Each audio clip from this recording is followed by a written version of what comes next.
Yeah, what's up guys? Welcome back to the channel. In today's video we have a shootout between two max cushion, super comfortable daily trainers. Guys, this is a shootout between the ASICS GEL-Nimbus 27 and the Brooks Glycerin 22. Let's get into it. Why don't we get started with those disclosures? Guys, this video is in partnership with my friends over at Roadrunner Sports. Now, both the Nimbus 27 and the Glycerin 22 were sent to me for the purpose of review. However, Roadrunner Sports hasn't told me what to say. They don't have any editorial privileges and all the thoughts and opinions are my own. With that said, you're going to be able to pick up a pair of the Nimbus 27 for $165 and the Glycerin 22 also for $165. So you're not getting out of making a decision that easy. They cost the same. And if you want to pick up either of these or both from Roadrunner Sports, I'll place links in the show notes below. Now guys, these shoes are fairly similar, right? They're both made for the same job. They're max cushion, premium daily trainers. They are built for comfort. But there are a few differences, and I think when we understand these differences, it's going to make it easier to make a decision of which one may work better for you. Oh, before we get into it, they both fit true to size. I haven't had to go up or down in either of these, and they both fit the same as every other shoe that I've worn from ASICS or from Brooks in the past. So the ASICS GEL-Nimbus 27 has 43.5 in the heel, 35.5 in the forefoot for an 8mm drop. Now there is a women's version, and the stack height on the women's version is just 1mm less. So 42.5 in the heel, 34.5 in the forefoot, but the same drop.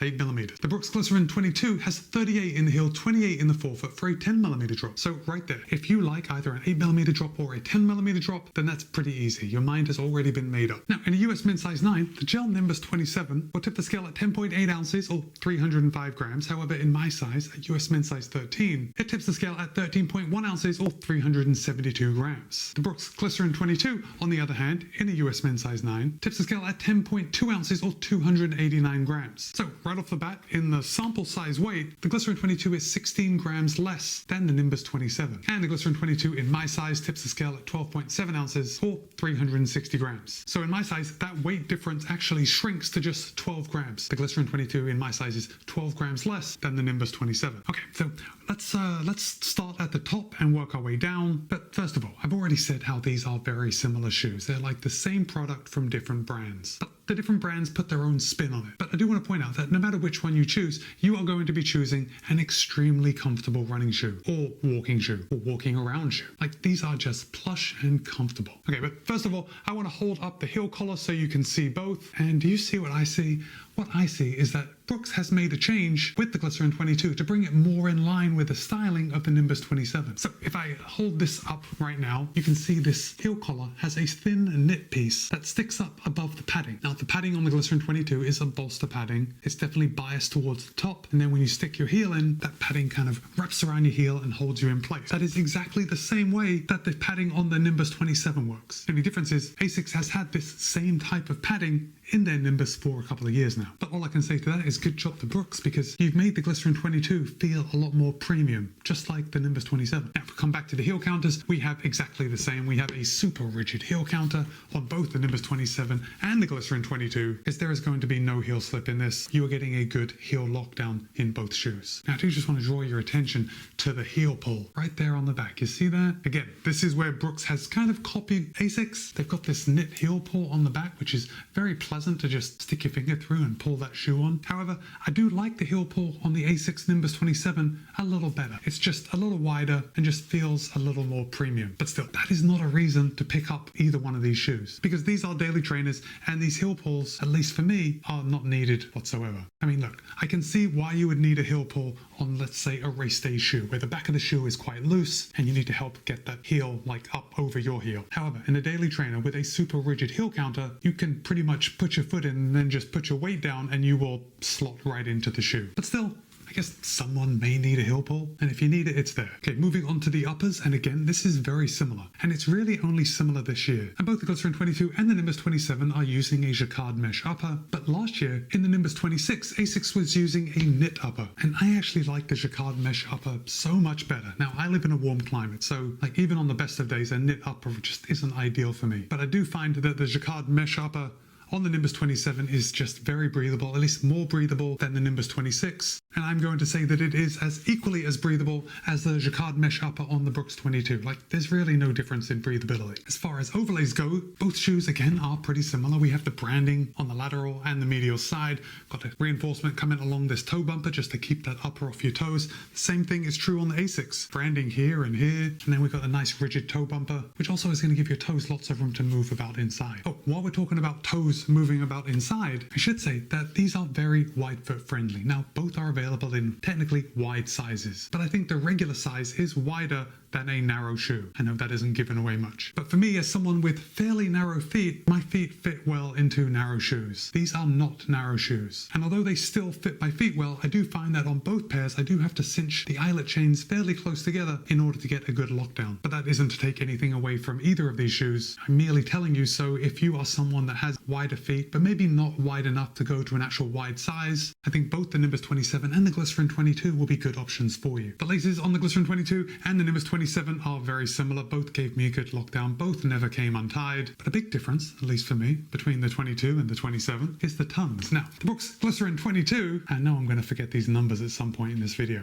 but the tongue on the Brooks Glycerin 22 is a very traditional daily trainer type of tongue. And by that, I mean it's very thick, it's very padded. And generally speaking, I'm just not a fan of like thick padded tongues. Basically, that's because it just seems superfluous. Like I don't need that much padding to protect the top of my foot from the laces. A thin tongue with some strategic padding seems to do the job for me. But saying that, the Brooks Glycerin 22 is a traditional daily trainer, so I can't gig them for having a big thick tongue. It's just not a personal preference. Also, remember, the Glycerin 22 is lighter than the Nimbus 27, so this tongue isn't like adding any extra weight, at least in comparison. The tongue on the Glycerin 22 is not gusseted, but there is a lace loop, and I didn't run into any issues with tongue migration while I was on the run. Coming over to the Nimbus 27, even though ASICS has switched to a jacquard mesh upper, they have maintained the knit tongue, and I actually really like this tongue. Like, I don't like knit uppers, but the knit tongue on the Nimbus 27 is actually pretty nice. It's very thin. Now, it's not race day thin, there is enough padding there, but it's just thin and stretchy, and when I put my foot in and pull that tongue up,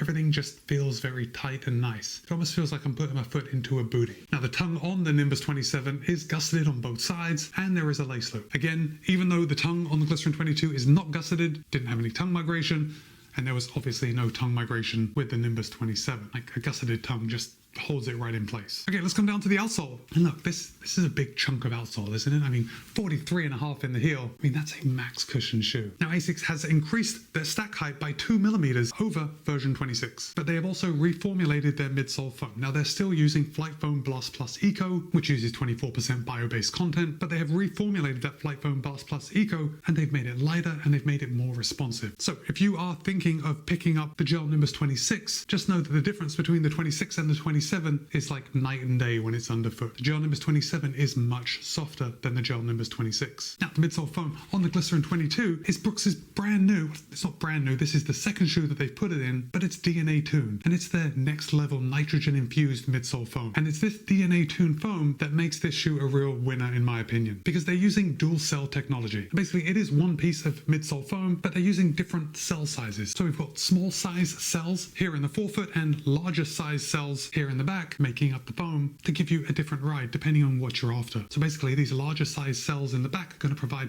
a very soft landing, increased cushioning, and these smaller cells up in the forefoot are going to give you a little pop. Like, they're going to be a lot more responsive than these larger cells in the heel. So when you toe off, you are going to feel it with this DNA tuned midsole. So let's just come down to the outsole, and we're going to hold up both of these for you to take a look. Yeah, it looks like the Brooks Glycerin 22 has just a little bit more outsole rubber over the Nimbus 27, but the Nimbus 27 has absolutely plenty, and it's all in the right place. However, when I'm looking at it close up, it looks to me, especially on the heel, so if you're a heel striker like me, you're going to find this pretty handy, but the heel rubber on the Glycerin 22 is quite a bit thicker than the heel rubber on the Nimbus 27. Now, if you're a forefoot striker, that probably won't mean anything to you, but even so, if you're a forefoot striker, the rubber is still thicker on the Glycerin 22. So potentially, the Glycerin 22 is going to last just a little longer than the Nimbus 27. Now, let's talk about ride, and I think I gave away the ride just by talking about all the materials that's used, but the ride of the Nimbus 27 is substantially softer than the ride of the Glycerin 22. So even though these two shoes kind of do the same job, remember, going out, maybe running long, maybe running easy, like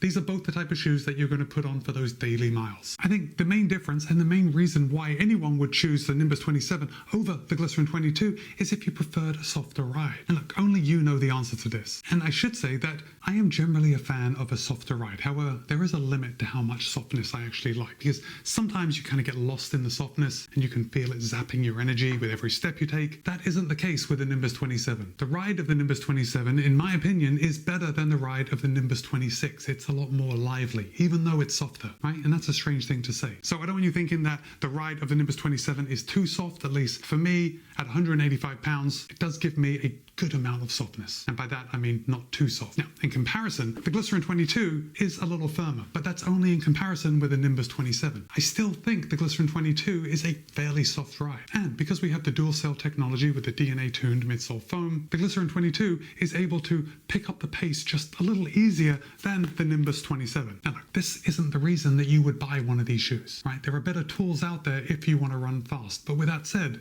sometimes at the end of our runs, we want to do strides. Maybe you don't want to buy a different pair of shoes for every different type of run that you do. In that case, I think maybe the Glycerin 22 is a little more well-rounded, and personally I do prefer the ride of the Glycerin 22 over the Nimbus 27, but for like long, super cruisy runs, the Nimbus 27 has been extremely comfortable. Now, as far as outsole wear goes, yeah, I think just by looking at it, to me it seems pretty obvious that the Glycerin 22 is going to last a little longer than the Nimbus 27. But with that said, I've run in a lot of Nimbus over the years, and I've put a lot of miles in them, and they stand up to the punishment very well. So I guess even though I think that the Glycerin 22 will last a little longer, I think both the Nimbus 27 and the Glycerin 22 are going to last like higher than average volume. So now I want to hear from you. Have you ever run in any of the Glycerin series? Have you ever run in any of the Nimbus series? And are you thinking about picking up a pair of the Nimbus 27 or the Glycerin 22? Drop a comment and let me know. And with that, it's Matt B. This has been a shootout between the Gel-Nimbus 27 and the Glycerin 22. Be kind, be happy, run well.